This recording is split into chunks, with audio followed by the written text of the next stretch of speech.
Welcome to the Room701 podcast, where the stories start to flow. We turn the small talk into gold, and the culture comes out. Don't you know?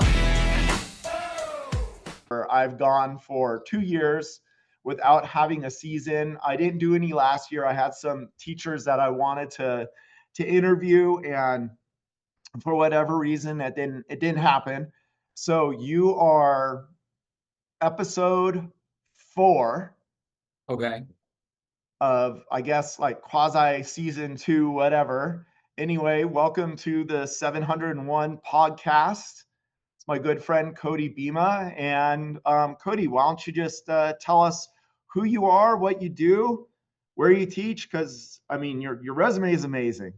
Like, you are so overqualified. Your qualifications are unreal. So who are you, man? Okay. Well, my name's Cody Bema. I am an English teacher at Ridgeview High School. I've taught there. This was my 9th year. Before that, I taught for a decade at East Bakersfield High School, also in English. While at East Bakersfield High School, I was in charge of the GATE AP Honors Program. I was the AVID coordinator. I advised a lot of clubs, particularly the one I'm most proud of is the Peace, Love, and Happiness Club. And then moving over to Ridgeview, let's see, I'm now along with teaching in the Information Technology Academy, where I'm teaching English. And actually, this isn't the first academy I've taught. When I was at East High, I taught at the Health Careers Academy and the Multimedia Academy, the MMA.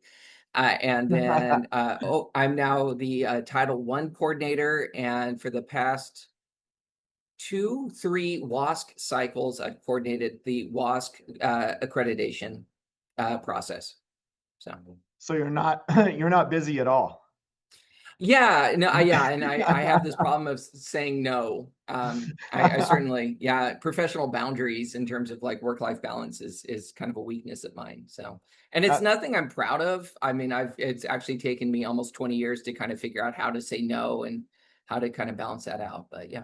Yeah, that's one thing that you wrote about in the paperwork that you guys give me, is like how you've been finding that balance between like your school family and your real family, and been trying to work that out. So what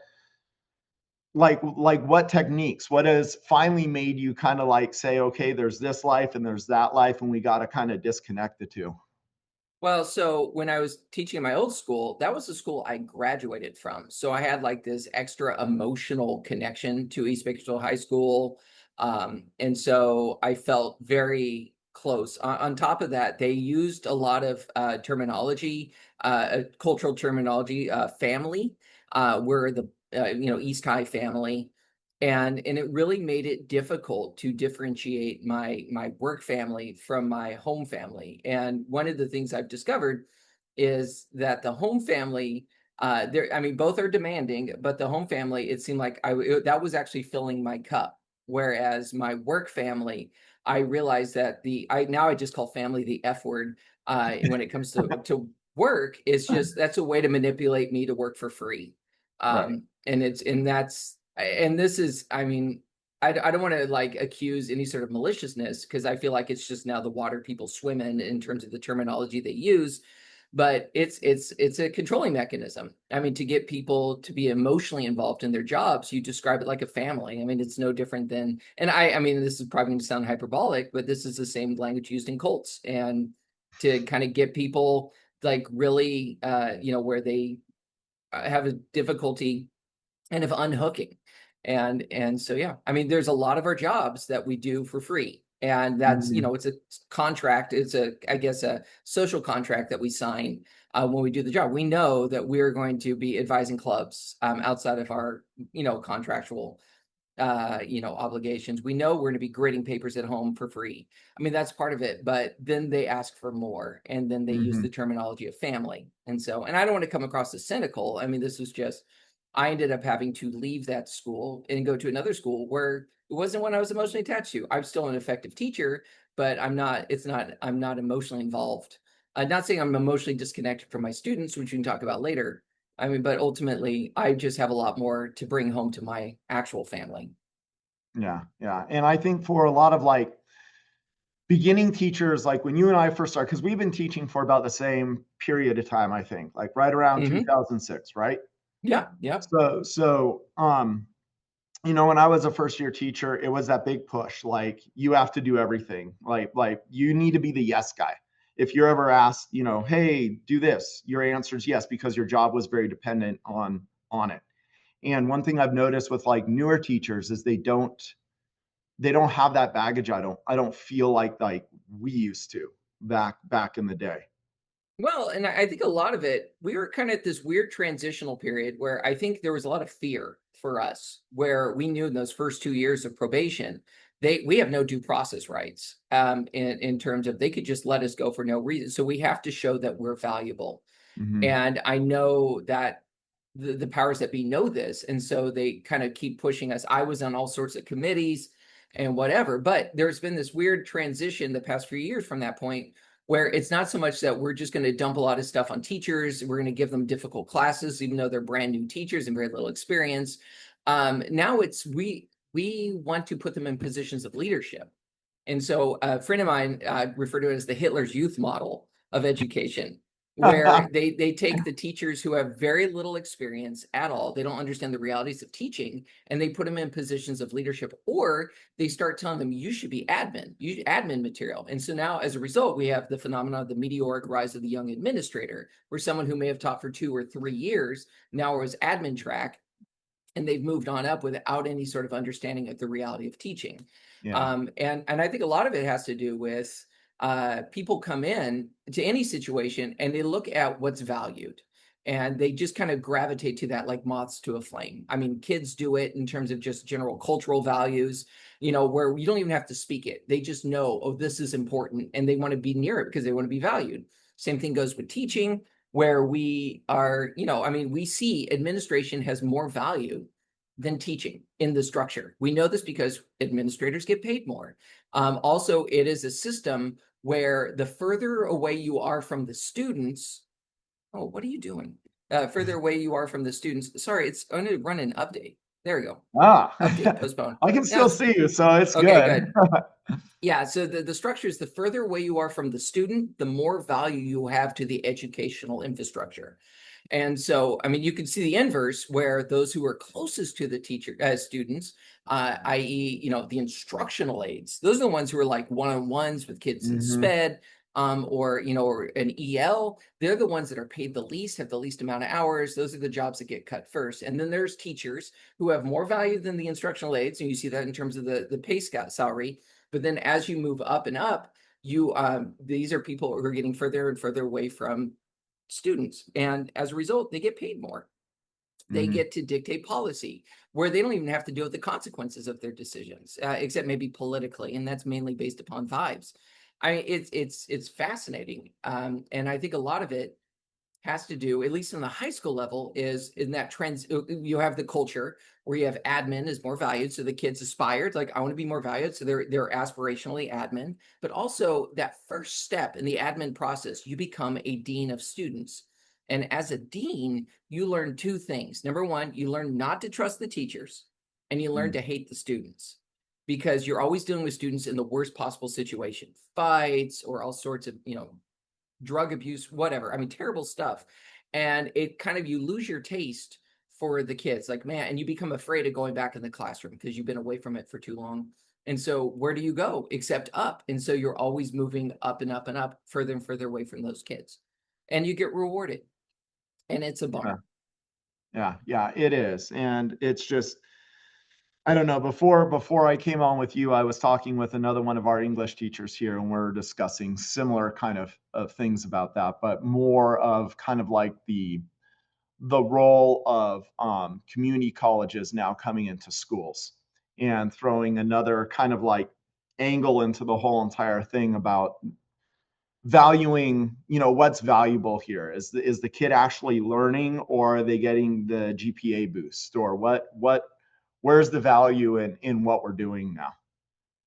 Yeah, I mean, you talking about the early college programs, I mean, where kids are actually being recruited out of 8th grade to Mm-hmm. start, doing junior college, it's like, well, this is preparing you for, no, this is not just preparing you for college, this is college. And you were just like, wait a minute, well, developmentally and pedagogically, that doesn't make any sense. And then you kind of realize when you start looking at the curriculum and what's being demanded of the students, where it's all online, it's very minimal teacher. If a student is struggling because they are still in the process of learning, it's more about performance for a certificate. And so parents see this and they're told like, this will save you money, even though like junior college is free in California, which is banana pants. And so I don't, and then on top of that, what's crazy is that when a student does fail, inevitably, in a junior college class, even though they're 14 or 15 years old, now that's on their college transcripts, which will ultimately affect their financial aid if they continue going on in college.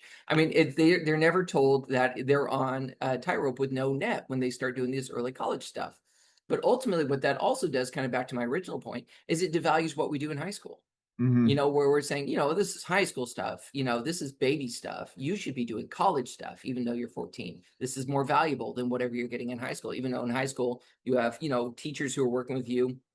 We're trained to support you, especially when you're struggling, but it's like, oh no, now you're dealing with an indifferent adjunct professors from a junior college who, if you don't do the MLA documentation correctly, they can accuse you of academic dishonesty and now you've failed the class.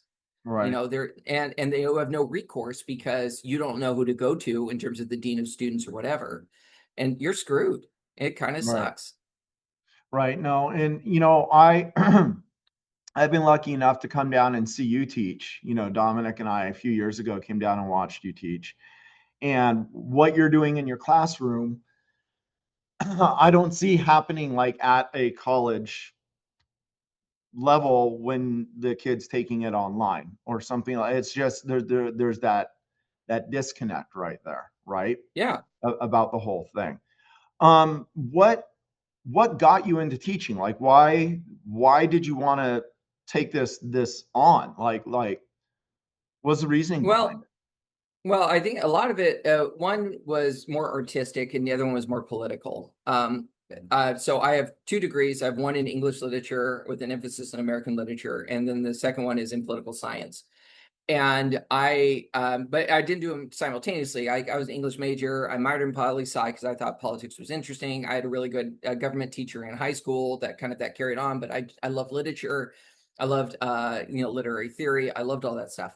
And so I just when I went the early on, even my undergrad, they had a program where like if you were interested in teaching, they had kind of like how to teach English to high school classes. So it was kind of integrated into my degree. And then also kind of it was prerequisites into a credentialing program. So there's that. And one of the things I discovered is I love sharing my love for literature to whomever. High schoolers seem to be pretty receptive, and I enjoy the rawness and the honesty, even the out of pocket nature that high schoolers tend to, and I appreciate that. I like that candor. And so that's been great. Where at college, there's a lot of like peacocking and just showing that you're the smartest guy in the room, and and there's less engagement in terms of kind of a dialectic kind of that's honest and more about like say performing, being a smart dude. So I love that. And then when I got further into my poli-sci degree, I really focus on education policy, not just the politics of it in terms of policy making, but also the structure of power, where the school and the classroom is a microcosm of that what we see in society. So we see that, I mean, with politics and the economics, and this go hand in hand, where we have our education system is very similar to when it established itself in terms of being free for all and all that we were just embarking on an industrialized economy, the industrialized revolution. And so, our classrooms really kind of took on the structure of a factory, in terms of just the power hierarchy, but as well as just the day-to-day. We have the bells, we have the division of labor, and the separation of the disciplines. We have just how we, assess or grade students is the same way that we assess cattle before it goes to slaughter. I mean, there's very much structured that way, and it's product based. And so the value of what the student gets out of it is based upon the products they produce, be it the immediate ones like turning in the assignments and that we grade them, or in terms of their human capital and what they're able to contribute to society. Of course, now, at least according to Daniel Bell, we have transitioned from an industrialized economy to a post-industrialized economy where it's less product-based and more service-based and more experiential, values based upon the experience the students have. And so we're still at this breaking point where, education still looks very industrialized and then commodified in that regard, whereas the students are coming in with an expectation of, I want to have a good time. I want to value. I want to have fun with this class. I want to play with ideas, and so there's a bit of a disconnect. And so I've really tried to emphasize, that, like for me, I do a lot of writing in my class, but I focus on writing not as like you're producing a product, but that you are experiencing thinking, that you are externalizing the internal through a process of here's my thoughts. I'm going to put it in a way that other people can understand it, but not in a singular way, but as writing as process. And so, the pre-writing and, and the engagement, the discussions, the readings, all that stuff, the pre-writing, breaking it down, understanding kind of how to introduce an idea, define your concepts, how to develop your ideas, how to come up with new understandings based upon your internal and thus external discourse in your writing. I mean, I love all that. So that's why I got into teaching. All right. All right. Yeah. In your paper, you reference it quite a few times. Like, you really feel that by giving kids language, you're empowering them within your classroom. Yeah. And I think that goes to what you were talking about there, Yeah, no, and it's one of those things where, I mean, there is a push, and there has been for a while, about having kids. And so like I said, I was an Avid coordinator, and one of the things that Avid did, and I'm not a huge fan of Avid. I mean, being in charge of it. Are you familiar with Avid, Ned?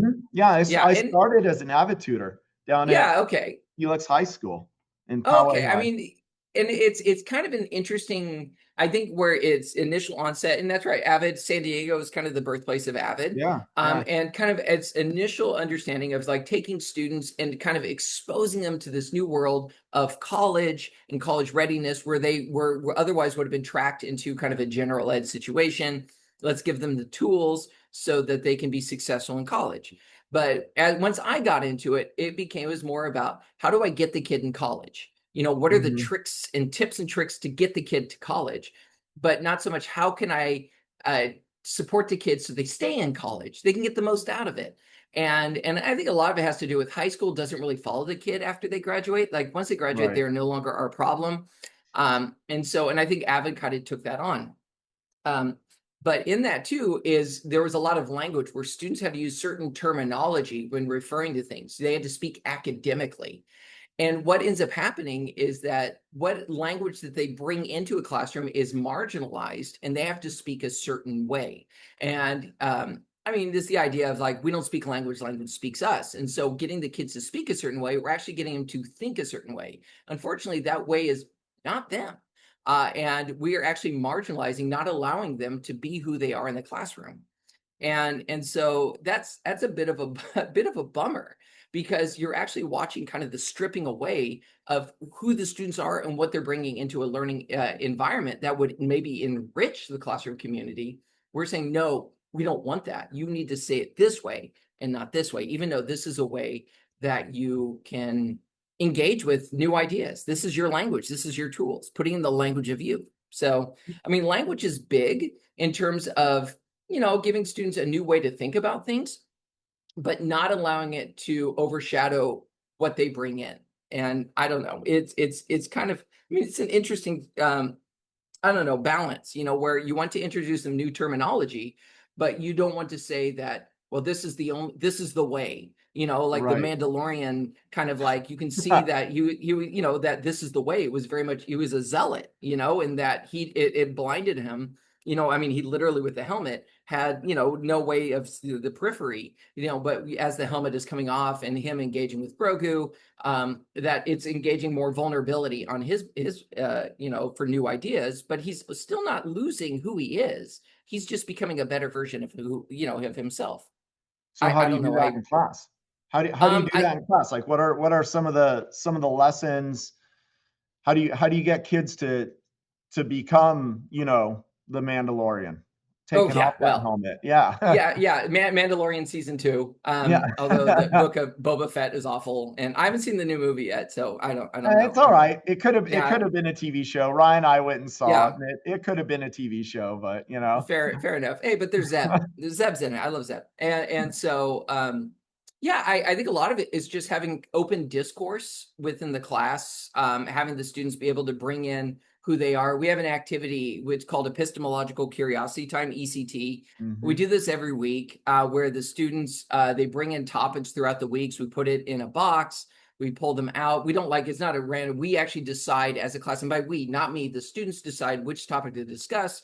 And we have an extended discussion on it. We go around, there's guidelines to make sure that the dialectic is structured. We talk about respecting the opinion. I'm sorry, respecting the opinionator, even though you might disagree with the opinion itself. And we kind of practice that. And in that, and then afterwards, there's always kind of there's a writing activity where they engage with an idea that wasn't their own. They discuss whether or not they agree or disagree and why. They bring in outside sources to support why they agree or disagree. And so it's about the engagement of the marketplace of ideas. But allowing the students to bring in their ideas and understand that their ideas aren't the only perspectives in the classroom. And the students love it because I think a lot of it, they don't see it as work. We have this weird Mm. binary that we have in education, the work, not work binary, where, and we tell the students, if you do the work, we even use that terminology, work, that if you do the work, you get the grade, you're a good student. And that really kind of like trivializes learning. It reduces it to something that is menial, like digging a hole. Not saying digging a hole, I mean, I love digging holes, but it's not something that challenges you and lets you grow intellectually or existentially. And so by taking out of the context of work, where it's more like play with discussion, but then ultimately having them then be reflective in that discourse by writing, they're able to kind of engage with other people's ideas, thus expanding their own perspective, but also not losing theirs. They feel more empowered now that they're articulating those ideas. So we do that. I do a lot of emphasis on literary theory, just different approaches to literature. Not saying, because when I was in high school and even in college, there was like two ways to look at literature. It was called new criticism and historical criticism. Those were kind of the Mhm. two. Maybe even what's called reader response theory. And it really revolves around, so like reader response theory is the idea that meaning comes from the reader, which is cool. Like whatever you got out of that poem, Ned, that's what it means. Just as long as you're not adding to it or taking away or kind of ignoring parts, looking at the whole thing and what you get out of it, well, that's what it is. And that's great. Here's the unfortunate thing is you have the Babel effect where you have 32 kids in the classroom and they all have their own meaning. And it's really hard to kind of engage in some sort of productive discussion that might challenge those meanings. So there's that. Then you have new criticism, which is just focusing on the text. It's where you're not looking, it's not about the reader, it's not about the author, it's looking at the text as if you're looking at how it creates meaning in isolation, how the tensions that are created by paradox and ambiguity and irony, that this is what creates meaning. And you're kind of looking at it like a formalist, where you're looking at it like you're a scientist. And where what you get out of it can be replicated. It doesn't matter who the reader is. And then, of course, Mhm. historical criticism is understanding the life and times of the reader, of the writer, and seeing the text as a historical document, and that's all well and good. But what ends up happening in two of the three is that the best reader, I guess all three, the historical critic and the best and whose opinion has the most value, is the professor, is the teacher. So that sucks. And it's very disempowering to the students, where they think this is what the meaning is, and then the professor says, no, that's not the right meaning. Or they take a test, they interpret a poem one way, and then they're told, oh no, that's not the right answer, even though that's what they get out of it. It kind of sucks. So now Mhm. we look at we use psychoanalysis, we look at linguistic structuralism, post-structuralism, romanticism, new historicism, postmodernism, feminism. I mean, we're all over the place. And just showing the students that there are so many different ways to look at literature besides those monolithic singular ways, which ultimately disempower the student. So I do That's those cool. things. That's amazing, man. So does it blow their minds? Like, are you walking around campus and you hear your kids, like your students, talking about this kind of stuff? And do they realize that when they start your class at the beginning of the year and then when they come back at the end of the year, right? They go through that whole cycle, that they're thinking at a totally different level than when they first started. Do you Um, ever get I feedback on that? I do. And I mean, it's okay. Immediate positive feedback. Sometimes it's cool. There's some ahas, but Yeah, it's a bit of a yeah. slow burn where I have kids coming back years later saying, "Oh yeah, I remember when we talked about Freud and how we could use this structure, I guess, whatever his approach is to get a deeper understanding of characterization." That's cool. I mean, honestly though, the kid has to remove themselves from the school to actually kind of realize what we're doing. I mean, it's a bit of a slow burn because usually walk around the class at the school and I hear kids, if they are talking about their classes, are talking about what they got on the test and their grades. Yeah. And so it's really because that's the water they swim in. And so, I mean, I would love it as I stand outside the class and I'm welcoming the kids in and I'm overhearing other conversations, kids coming out of their classes. I would love it if they were talking about, man, we just read this great poem or with this interesting discussion, but it's more like, what'd you get on the test? Oh man, Hmm. well, whatever. I mean, and that's kind of what's emphasized in high school, which is a bummer because that's not learning. That's not engaging with great ideas. Yeah. That's Doing. work. Yeah, it's Yeah. yeah, Yeah. Yeah. That's what true like busy work is, right? yeah, The students hate busy work, and it's like, well, then engage in yeah, class what we're trying to do here, and it's not going to be busy work, yeah. you Yeah, know. 100%. Yeah, and I mean, unfortunately though, like I said, you have the algorithm of do the work, get the grade, you're a good student, that the kids come in thinking, well, they're expecting packets. Now they're expecting Chromebooks Yeah. and engaging with ed tech. And ed tech is just as dry, even though they try to, gamify or whatever, it's supposed to be more engaging, but it fills you like potato chips fill you. It's like, oh, okay, that's fine. But ultimately, it's not something that challenges you. It's not personal. It's very, I mean, even like the difference between like taking notes on a Chromebook or a computer versus writing it down by hand. Taking notes, you're just transcribing. You have no emotional attachment to what you are doing. Whereas if you're doing it by hand, like that's why it's good to journal by hand, you're more emotionally involved in what's happening. You're more likely to remember it, but you're also more likely to kind of connect with it and come to a different understanding because you're engaging with it in a more of a kind of a tactile, i.e. vulnerable sort of way. I mean, handwritten is getting lost. I mean, I'm not going to, opine about the loss of cursive, but I mean, there's something to that. I mean, but I mean, part of it, like I take notes in cursive just because it's faster and I can Right. engage in kind of a loopy kind of way. And it's just easier for me to do it. Whereas, I mean, I see kids like, I do presentations or whatever, and they ask, can I take notes in my Chromebook? And it's gotten to the point now where I just buy them notebooks. Like, no, you need to take, and here we Yeah. go. And, and here's things you need to look at and write down as I'm presenting. You can't just say, write notes, go. You have to kind of show them how to take notes or give them ways like, look for this, look for this, look for this. Here's some questions to think about. Write them down and we'll have a discussion afterwards. But yeah. And that kind of answers my next question, which is, with the amount of writing that you do, obviously in class, you're doing hand stuff. You're not using Chromebooks. You're having the students actually put pen or pencil to paper and write. Well, yes and no. I mean, Oh, I'm not a total Luddite. I mean, what I've discovered, no, I mean, what I've discovered is that the Chromebook allows me to engage a different way than just pencil paper.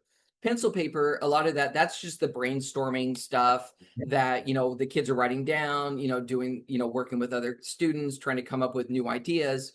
We do that. But then the actual so what I've been able to do is we do two different types, well, really three, but mainly two different types of writing, analytical and argumentative. And in that, I've broken it down and I've kind of taught the students a system. I let them do however they want to start it, develop in their essays. But ultimately, I teach them a system and I've kind of broken it down into sections.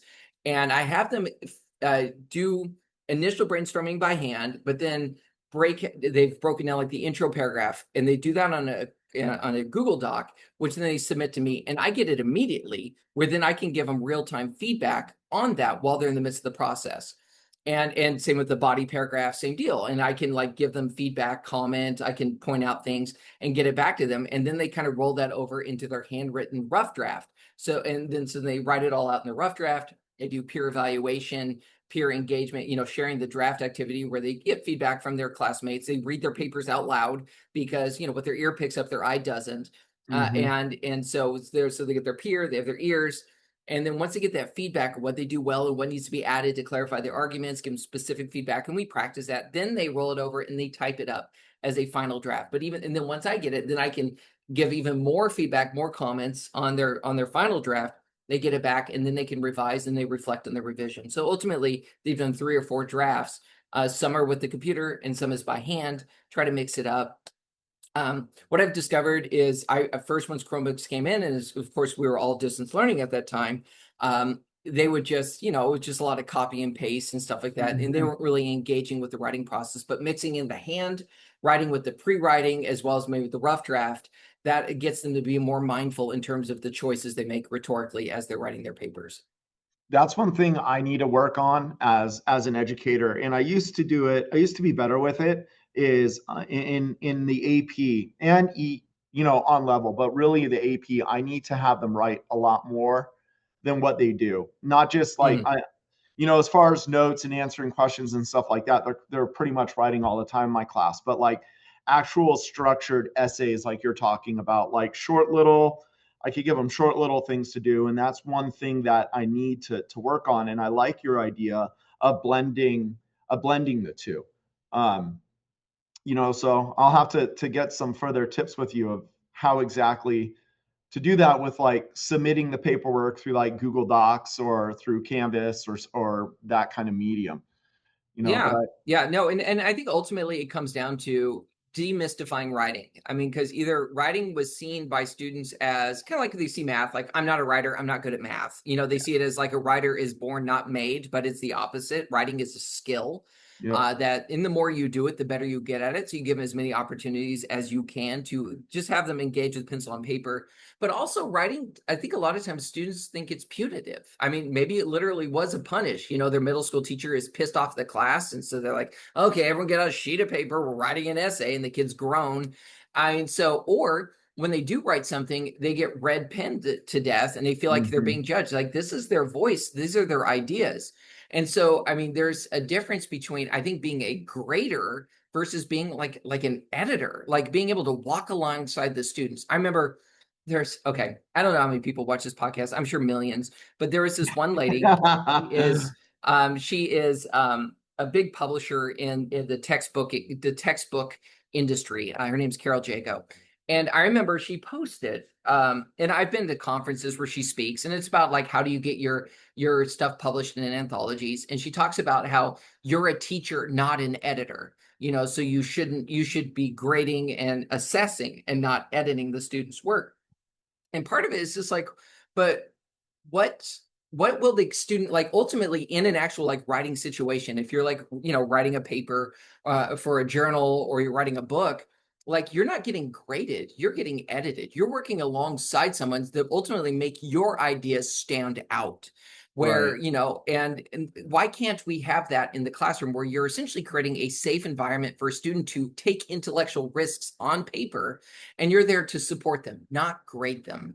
I mean, ultimately, and unfortunately, I do have to put a grade on paper, but I tell the students, like, if you work through the process and you are ultimately come up with, good ideas that are developed, and you've done this in good faith, you'll be fine. Don't worry about the grades, worry about the ideas, worry about your thinking. But once again, it is so hard. It feels like we're swimming upstream when we tell these kids, don't worry about the grades, worry about the learning. But even then, I mean, then they have their parents, they have their counselors, they have other teachers, they have administrators, and that's all they do is talk about the grades. Right. And I mean, we have a thing at our school where if you graduate with a 4.0 or above, you get your diploma first, and you get to wear a gold robe and not a purple robe. And so the Okay. kids, even my kids, were like, I want that gold robe because value, right? And it's gold. Even though, I mean, we're old, we've been so far away from it. We're a bit cynical. We're like, whatever, gold, no big Yeah. deal. You're going to be just as graduated as before. None of it really matters. In fact, you probably know there's studies where they did a longitudinal study of valedictorians. I think it was like 86 of them. They followed them for like 10 years after they graduated from high school, valedictorians. And yeah, they're successful, but they took on jobs that were more rule following procedural jobs. So they became lawyers, and they became, Hmm. I accountants, but only dealt with like procedures and rules. They weren't creatives. They weren't coming up with new ideas. They were just perpetuating the status quo.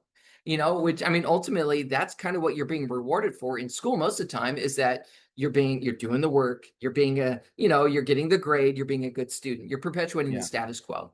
So You're a team follower.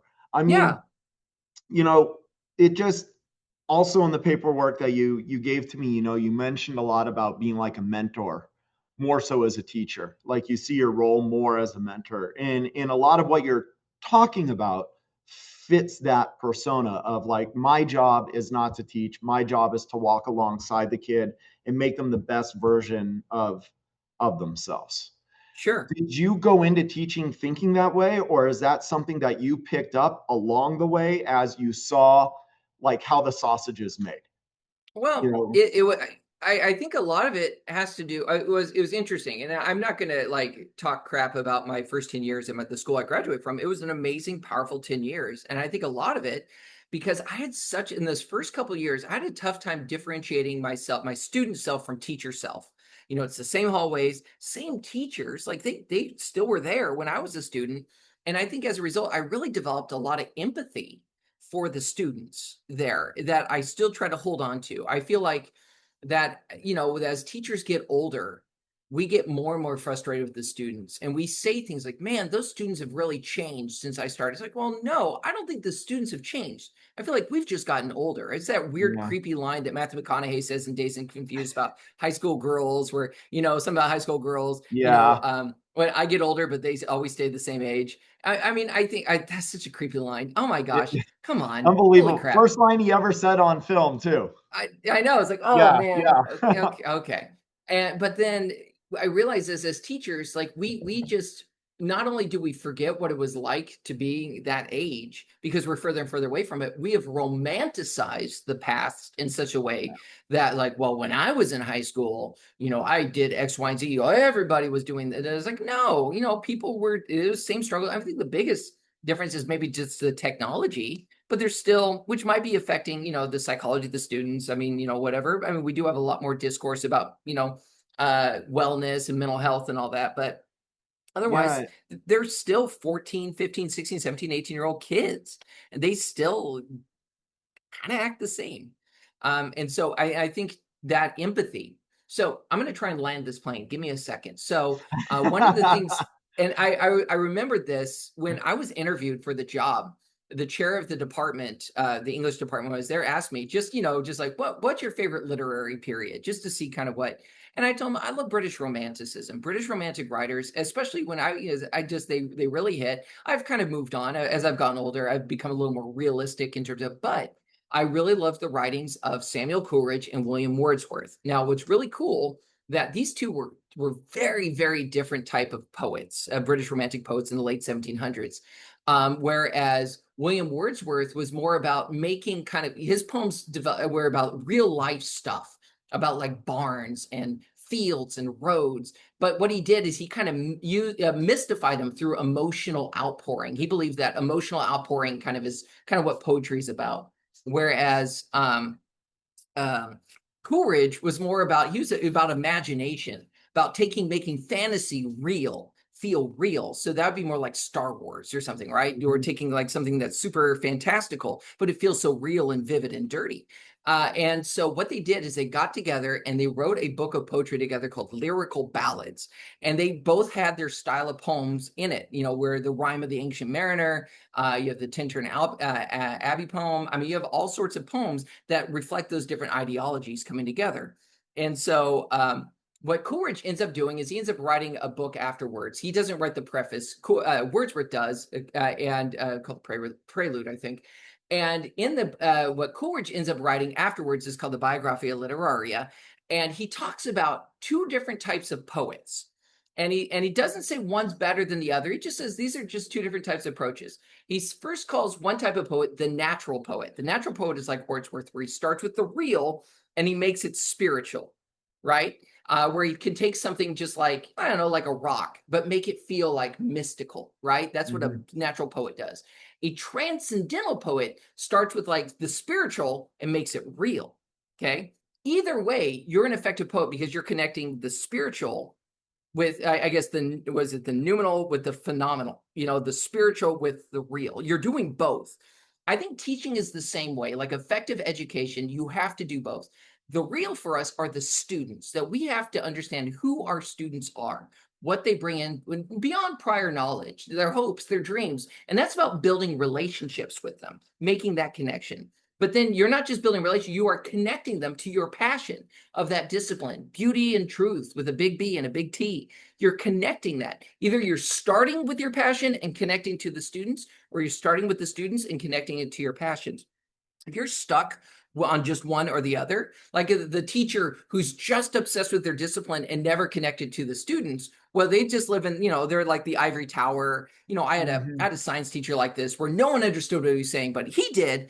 And then you have, the other teacher who just focuses on the students all the time, but gets all caught up in the student drama and whatever, but then they never really lead them to bigger ideas. In either case, making that connection between the real and the mystical in education, that is teaching, that is instruction. Who are the students and how do we teach them? And I think ultimately both are having. Now, unfortunately, there is a trend happening called the PLC, the professional learning community. and in that, there is one company, Solution Tree, that we've really contracted with, I think, for over 16 years now in my district. And it revolves around these 4 questions. What did the students need to know? How do we know if they've learned it? What do we do if they don't understand it? What do we do if they do? So you have standards, assessment, remediation, enrichment, right? Those are the 4 things. What's left out is who are the students? How are we teaching them? That's what we do. That's who we are, and so part of the whole like mentoring and connecting and getting them excited about big ideas, like systemically, that has been pushed out. That's not discussed at all, right? And I think that's been a real bummer. So like the most effective teachers are the ones who can connect students to passion. That's ultimately, yeah. And I think part of the mentoring thing is doing that. I love it. I love it. So where do you see yourself in 5 years? Oh, I mean, I still love teaching. I know I've dabbled with the whole concept of admin and whatever, but I Oh, the don't dark know. I side. mean, yeah. I mean, I mean, when at my old school, they really, a lot of administrators were kind of trying to pull me into it because they want like their guys. They create like a little like, cadre of young administrators that they can be part of their group. And I was kind of pulled in that a little bit, but it's just not for me. I love in the classroom still. I have a good time. Yeah. I think the saddest I am with my job usually revolves around being around adults. And so I still being around kids still fills my cup. I still enjoy it. It's been really cool for the past few years. I've had my own children in my classroom. So that's been an interesting dynamic. Yeah. I've learned a lot more about my kids in a classroom setting. And so it's been good. So I mean, I'll still be teaching. I mean, honestly, the way Social Security is going in my retirement, I'll probably be doing it for the rest of my life. So Yeah. I feel the same way as you, man. Like I call it the trenches. I love being in the classroom. I love being with the students. I mean, that's why I got into this. It wasn't to move up and become admin and push paper. I just yeah. that has no interest to me whatsoever. Yeah. I'd rather sit at home and watch paint than do something like that. I get more out of it. Well, and I think too is that the new ideas, the innovation comes locally. It comes in the classroom, man. I mean, that's Mhm. where the electricity is. And I think what's a bummer, and I see this, is that admin, they don't, because they've learned how to not trust the teachers, they don't look to the teachers for solutions. They look to each other, or they Mhm. look to outside parties, Mhm. consultants to tell them, well, this is the way. And so it creates a bigger, further and further kind of gap. I'm not saying administrators are like bad people. I mean, honestly, if I feel like there should be 2 kind of equal tracks where if you want to go administrative or teaching, that there should be a bit of an overlap initially, but I think that they should kind of advance the same way. I mean, in terms of salary schedule as well as value structure. But that's certainly not the case. I mean, people tell me like I've hit a ceiling in terms of how much money I can make. I Mhm. mean, I just keep trotting along like I should do admin. And was like, well, that sucks because ultimately admin's pay to play anyway. I have to, shill out lots of money on my own pocket or go into debt to be able to just break in to Right. do my admin credential. And then, yeah. And then from there, I'm just learning how procedures or whatever. And I don't know. The kids are great. I still have fun. I think when I get tired of the kids, that's when I kind of move on. But I don't Yeah. see that happening in the next 5 years. No, I mean, I wouldn't either. And, every year you get a new group in, it's a new experience. Every period is a different experience. Yeah. You have different kids who bring different things to the table. And then sometimes you go in and you see them in another class and they're a totally different person. And you're like, why aren't you that person in our class? Like, what am I doing to not allow you to feel comfortable enough to be that person here?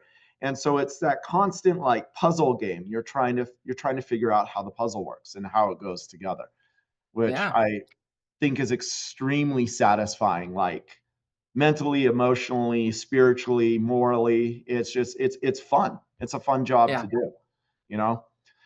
All right. Well, I'm going to ask you some questions, except I got to go get my paperwork for it because I left it on my other desk. So let me go grab. I'm going to pause this Okay. really quick, and I'm going to go All grab it. right. Okay. So, basically, I call this that. This is kind of like how we end the podcast. Like this Okay. is what I've been doing. Is kind of like anything. Before we do this, is there anything else you want to leave with on like a landing note or? I don't know. I tend to ramble. I'm not very concise with my language. So I do appreciate the opportunity to be able to talk to you, Ned. I've always respected you as not just a teacher, but as a human person. And so this has been a really cool opportunity. Thank you. Awesome. Well, thank you so much for honestly for doing this. I love it. Feelings mutual. I mean, I number one respect you very much as a very good close personal friend. And I respect you very, very much as a fellow educator who is fight the good fight and producing the next group of kids who are going to take care of us when we're too old to take care of ourselves, right? Yeah. Yeah. And it's wonderful knowing that there are other people in the fight who are in the same boat that you're in, Hmm. who hold the expectation for our students high because we know that they can go even higher than what we expect of them. And what we need to do is just give them the tools to be able to become the best versions of themselves. So Exactly. it's wonderful. So thank you so much for doing this. I appreciate it. All right. Do you have a time? Well, here, I have my phone because I'm not recording on it, which is not a normal thing for me. So I just got to find my timer, which is right here. And so stopwatch. Let's do timer. I should have been a little bit more prepared. All right. That's So fine. We're raw. That's great. I know I'm not gonna edit any of this. It's like Nah, there's no editing going on. It's just like when we're my going hands live. disappear because I'm in San Francisco, they disappear. So there you go. All right. So I'm gonna ask these questions and let's see how many we can get through. Okay. All right, so here we go. Favorite color, Orange. favorite subject in high school, It was, yeah, English and favorite government. movie. Chinatown, Roman Polanski film, even though he's problematic. All right. I If mean, he's I terrible. say He's a terrible peanut guy. butter, you say. Honey. If you're alone in a car, what are you thinking about? Uh, oof. Probably my kids. Okay. Favorite genre of music. Um, well, Tool, whatever that is, prog rock that's extremely condescending. Favorite band. Tool. Okay. All right. What color is math? What color is math? It is gray. If you win $1,000,000, what would you do? I would probably donate it to Habitat for Humanity because I'd set up a foundation so that it can continue giving money to Habitat. I used to work for them, and so I'm kind of emotionally connected, and I like housing issues. Okay. That's it. That was 60 seconds. Wow. Okay. Yeah, that was really quick. So let me see. How many did you get to here? 1, 2, 3, 4, 5, 6, 7, 8. You got 9. So that's not too bad. Nice. I asked Kim the same ones, Kim Lewis, Yeah. and she got down to number 11. So Like the Oh, next wow. question would have been like, ever starstruck? Ever been starstruck?